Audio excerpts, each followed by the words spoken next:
덩달아 또 다른 K-드라마 히트작이 나왔다고 전한 바 있었습니다.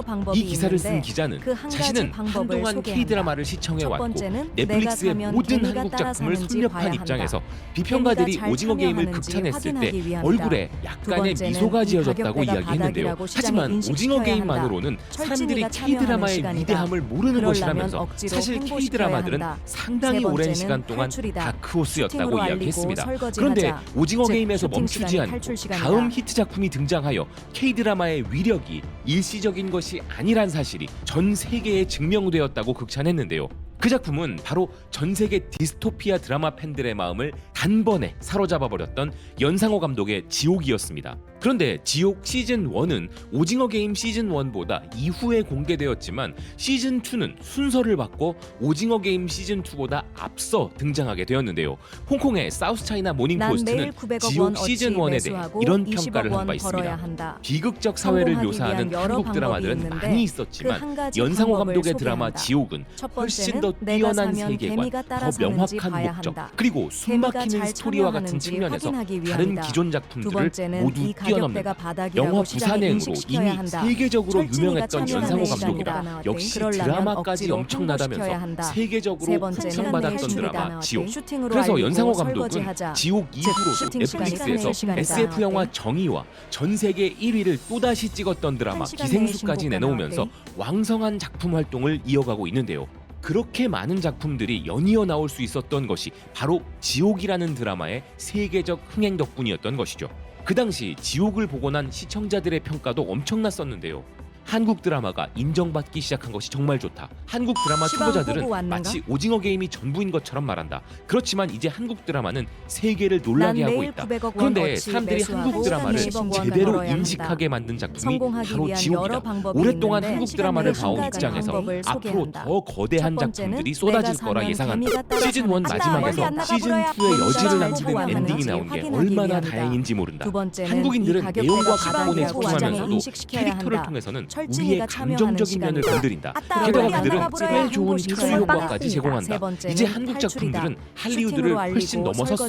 한국 영화와 드라마 산업은 항상 나에게 최고 수준이었어. 10년 전 살인의 추억을 본 이후로 한국 작품에 열렬한 팬이 되었지. 이제 여기에 지옥이 추가되었어. 3년 전만 해도 K-드라마의 위상이 지금과는 또 많이 달랐죠. 그렇기에 오징어 게임에 이어 또다시 한국에서 세계적인 대히트작이 등장했던 것은 매우 중요한 사건이었습니다. 그리하여 한 작품으로서가 아닌 한국 드라마 전체에 대한 평가를 단숨에 끌어올린 작품이 바로 지옥이었던 것인데요. 또 다른 매체 CBR은 마침내 지옥이 돌아온다면서 3년 만에 나온 지옥 시즌2는 오징어 게임보다 앞서 10월 25일에 공개된다 전하고 있습니다. 그러면서 이 매체는 지옥 시즌1은 공개된 지 10일 만에 무려 93개국 차트에서 탑10에 등극했었다는 것인데요. 그리고 현재까지도 지옥의 시즌1은 평점 매체 로튼토마토에서 97%의 평가를 받고 있는 상황입니다.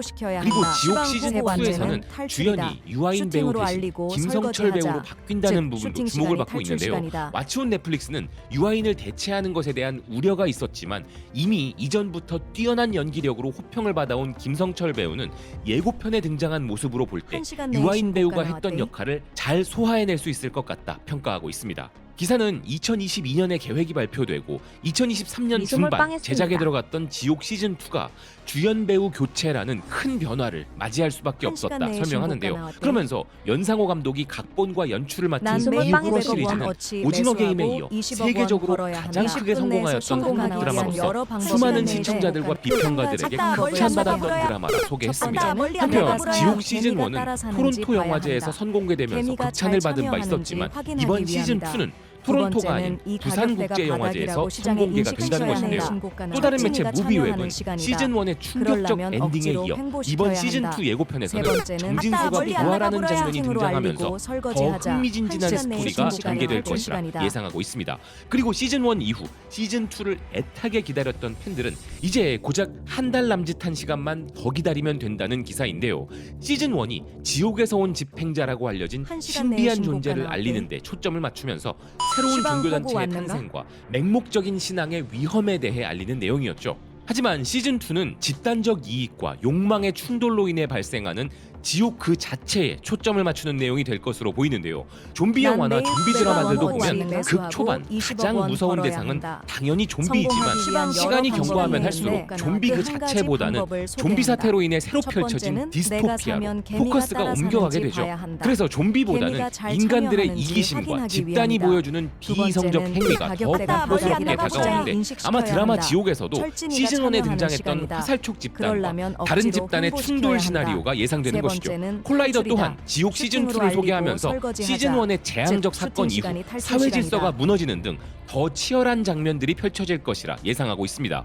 공공질서가 무너지고 새로운 진리를 이념으로 제시하는 새로운 집단들 간의 충돌이 벌어질 것으로 보인다는 것인데요. 그리고 새로운 인물들의 등장도 예고된 바 있었습니다. 그 중에서도 이목이 집중되고 있는 배우는 바로 문근영 배우인데요. 한동안 작품을 통해 만나지 못했던 배우이기에 반가운 마음도 있고 어떤 역할로 등장할지도 매우 궁금해집니다. 한편 지옥 시즌2의 예고편을 본 해외 지옥 매니아들의 반응도 뜨거웠는데요. 너무 기대된다. 난 아직도 가끔 첫 시즌을 다시 보고 있어. 와, 난 이거 시즌2 안 나오는 줄 알았어. 정말 너무 기대돼. 바로 이거야. 이걸 기다리고 있었어. 미리 시즌1을 다시 봐둬야겠다. 이건 정말 놀라운 일이야. 그냥 우연히 이 드라마가 생각나서 찾아봤는데 시즌2가 나온다니 기다리기 힘들다. 제작진은 이번 시즌을 만드는데 정말 시간을 많이 들였어. 그리고 마침내 돌아왔네. 10월 25일이라니 금방이네. 시즌1의 결말은 장대하고 감정이 가득했었어. 가장 기대했던 시즌2야. 깊고 어둡고 사려 깊고 이 드라마에는 모든 것이 다 있어. 이 드라마는 다소 폭력적이지만 시즌1에서 많은 질문을 남겼기 때문에 시즌2가 너무 궁금해. 시즌1은 정말 대단했었어. 지옥은 내가 가장 좋아하는 한국 드라마야. 그런데 킹덤 시즌3는 언제 줄 거야? 스위트홈에서 김성철이 보여준 뛰어난 연기력을 생각해보면 지옥도 훌륭히 해낼 것이라 생각해. 이게 시즌이 또 나온다는 것을 잊고 있었어. 도대체 얼마나 오래 걸린 거야? 김성철이라면 유아인 대신 캐스팅하기에 완벽한 선택이야. 너무 오래 끌었어. 대신에 이번에는 10회나 최소 8회까지는 제공해줘. 10월 25일 올해 최고의 할로윈 준비네. 젠장 시즌2 기다리는 게 너무 힘들어서 원작 만화를 찾아봤어. 왜 이렇게 시즌 사이에 오래 걸리는 거야? 그럴 만한 타당한 이유가 전혀 없어. 맙소사 너무 오래 걸려서 난 시즌이 취소된 줄 알았잖아. 더 이상 기다릴 수 없어. 이거 진짜 예고편 맞지? 팬이 만든 가짜 예고편 아니지? 너무 오랜만이라 일단 시즌1을 다시 보고 싶다. 이제 참아왔던 시즌1을 볼 완벽한 시기네. 아직 시즌1을 안 봤지만 시즌2 나오는 시기에 맞춰 몰아봐야겠다. 이 드라마를 엄청 기다렸어. 지옥에 끌려간 사람들이 마지막에 부활하기 시작했는지는 기억이 안 나지만 마지막에 나온 아기는 기억나. 정말 좋은 시리즈야. 일단 시즌1으로 돌아가 내용을 다시 파악해야겠어. 난 정말 넷플릭스 구독 취소하려던 참이었어. 그리고 국내 넷플릭스 시청자들의 반응들도 흥미로웠습니다. 대단하네. 예고편만 봤는데도 완전히 메꿔진 게 보인다. 캐스팅 잘한 듯. 와 미친 것 같은데 어쩔 수 없이 배우 교체를 해야 했지만 부담감으로 쉬운 선택은 아니었을 텐데 김성철이 대단한 게 느껴지네. 김성철 캐스팅은 진짜 개잘했네. 몰입 안 해치는 선에서 대체 충분히 가능하다고 봅니다. 지옥의 끝없는 심연스러운 느낌이 너무 좋아. 원래 창작 이야기인 만큼 오히려 허술한 부분 없이 아귀가 딱딱 잘 맞아떨어지는 느낌. 1편 마지막 부분 보고 너무 궁금했는데 드디어 나오는구나. 이렇게 현재 국내 시청자들의 관심도 상당히 높은 상황인데요. 특히나 김성철 배우가 새로운 주연을 맡게 되는 것에 대한 관심도가 상당했습니다. 전 세계적으로 한국 드라마 팬들은 크게 두 개의 그룹으로 나뉩니다. 전통적으로 한국 드라마가 세계 최강이라 해도 과언이 아닌 멜로나 로맨틱 코미디 장르를 좋아해서 순수하고 감동적인 이야기를 좋아하는 오래된 K-드라마 팬들이 첫 번째 그룹이고, 디스토피아적인 매력으로 강렬한 자극을 제공하는 오징어 게임, 킹덤, 지옥, 스위트홈, 지금 우리 학교는 등을 좋아하여 비교적 최근에 새로 유입된 팬들이 바로 그 두 번째 그룹이죠. 하지만 사실 첫 번째 그룹이든 두 번째 그룹이든 한국 드라마의 모든 장르들이 전부 사랑받고 있다는 것이 핵심인데요.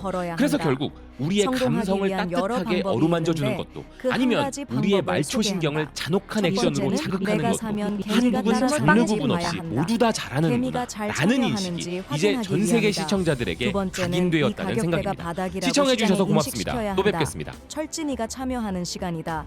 그러려면 억지로 횡보시켜야 한다. 세 번째는 탈출이다. 슈팅으로 알리고 설거지하자. 즉 슈팅 시간이 탈출 시간이다. Kayo. 가요. Same. 쌩? Yeah, kayo. 가요 쌩? Yeah. 요 몇 달간은 이상하리만큼 우리 주변 국가에 자연재해가 몰려가는 느낌이었습니다. 멀리 안 나가 보라야. 일본에도 사상 최대 규모의 태풍과 지진이 몰아치질 멀리 안 않나 나가 보라야. 중국에는 멀쩡하게 걸어가던 사람이 날아갈 정도로 강한 태풍이 상륙해 난리가 났죠. 뭔가 시간 하늘에서 보고 하고 싶은 왔는가? 말이 있는 것이 아니었을까 싶은 생각도 들 정도로 한국만 쏙 빠져나간 난 상황 매일 말입니다. 900억 원 어치 그런데 이 두 매수하고 국가의 20억 공통점은 원 비단 벌어야 이런 한다. 점만은 아니었습니다. 성공하기 이 두 위한 국가는 여러 한국과 방법이 한국인, 있는데 한국 문화에 대한 그 한 가지 열등감이 방법을 상당하다는 멀리 안 점도 꼽을 수 있을 것 같은데요. 내가 사면 완전히 게임 개미가 오버를 따라 선언한 사는지 일본과 봐야 달리 한다. 중국은 최근 개미가 유난히 잘 한국에 대한 참여하는지 질투심이 폭발하는 것 확인하기 같습니다. 위함이다. 말로는 두 번째는 스스로를 이 대국이라고 가격대가 칭하고 바닥이라고 한국은 시장에 초국일 인식시켜야 뿐이라며 한다. 깔보는 중국이 철진이가 사실은 그 참여하는 누구보다 시간이다. 쫌생이 같은 그릇으로 그러려면 외교와 억지로 경제활동을 하고 홍보시켜야 있다는 한다. 사실들이 세 곳곳에서 번째는 드러나기 시작한 탈출이다. 건데요. 슈팅으로 최근 알리고 한가위 명절을 지나며 설거지하자. 이런 분위기가 즉, 더 슈팅 심해졌다고 시간이 합니다. 탈출 시간이다. 중국 소수민족 중 한국 게임을 자청할 이들이 중국식 멀리 안 추석인 나가버려야. 중추설을 지내지 않고 한국식 추석을 보내며 한국식 전통 문화를 고수하고 있기 때문이라고 하는데요. 여기에 더 나아가 최근 중국 내부 조사에 따르면 특정 민족은 아예 한국인과 통역 없이 소통할 수 있을 정도로 한국어와 뿌리를 공유하는 민족도 있다고 합니다. 그런데 문제는 이런 한국의 민족성을 갖고 있는 민족이 반항심이 크고 불의를 참지 못하는 품성이 강하다는 데 있습니다. 영화 동방불패에 나오는 임청아 역할이 바로 한국의 민족에서 모티브를 따왔다는 이야기는 이미 너무나 잘 알려져 있는 것이죠. 오늘은 중국이 눈에 불을 켜고 문화 말살 정책을 펼치고 있다는 민족의 언어, 문화와 풍습에 대해 소개해드리려고 합니다. 먼저 잠시 저의 광화문 브리핑 구독 설정도 부탁드리고요. 중국 민난성의 라오족이라는 소수민족이 70만 명쯤 살고 있습니다. 이들은 우리처럼 김치와 된장을 담가 먹으며 설날이며 동네 여성들이 색동옷을 입고 널뛰기를 하고요. 우리나라에서는 거의 사라지다시피 한 솥대가 고스란히 남아있으며 국사책에서나 배우던 소도에서 마을족장이자 재관이 하늘의 제사를 지냅니다. 또 자체 언어를 지니고 있는데 우리말과 어순이 같아 쉽게 이해할 수 있습니다. 이 같은 라호족 역시 묘족처럼 1300년 전 나당 연합군을 평양한 뒤 당나라 군대에 의해 중국으로 강제로 끌려간 고구려 유민의 후예라는 이야기는 구전되어 내려오던 이야기인데요.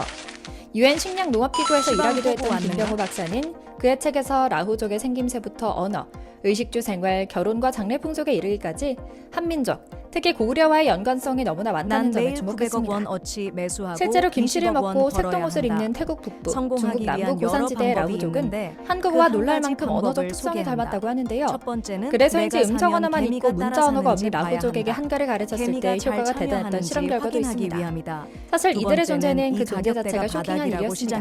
기록된 역사가 없는 어느 고산족이 쓰는 말이 우리 한국어와 굉장히 유사하다는 것은 우리가 알지 못했던 어떤 숨은 역사를 풀어내는 실마리가 될 수 있기 때문인데요. 먼저 라후족은 언어, 풍속, 생활 양식 등에서 인근 태국인이나 라오스인, 미얀마인이나 중국인과는 전혀 다른 고유의 특성을 지니고 있습니다. 얼굴 생김새나 식생활이 한국인과 가깝죠. 퍼슬퍼슬한 안남미가 아니라 둥근 쌀로 지은 밥에 김치 같은 반찬을 먹을 뿐만 아니라 축제 때에는 우리와 유사한 색동옷을 입죠. 또 아이를 띠로 받쳐 등에 없는 포대기, 양손에 광주리를 든 채 머리에 쌀자루를 이고 다닙니다. 불과 반세기 전만 해도 동네 신장로를 지나다닌 우리 어머니들의 모습과 조금도 다를 게 없죠. 더욱 놀라운 것은 이들이 자신들의 조상이 흰눈이 내리는 북방에서 왔다며 구전하는 이야기가 고구려 유민의 이야기와 판박이로 스스로 고구려 사람임을 인지하고 있다는 점입니다. 학자들의 연구도 이를 뒷받침합니다. 언어학자인 충남대 강기론 교수도 라후족의 말은 우리말과 매우 가깝고 풍속도 닮았으며 지금은 거의 사라진 북한 지방의 고대 풍속까지 그대로 간직하고 있다라고 증언했죠. 실제로 고구려의 가장 대표적인 풍습이 대리사위제인데요. 세 번째는 탈출이다. 슈팅으로 알리고 설거지하자. 즉 슈팅 시간이 탈출 시간이다.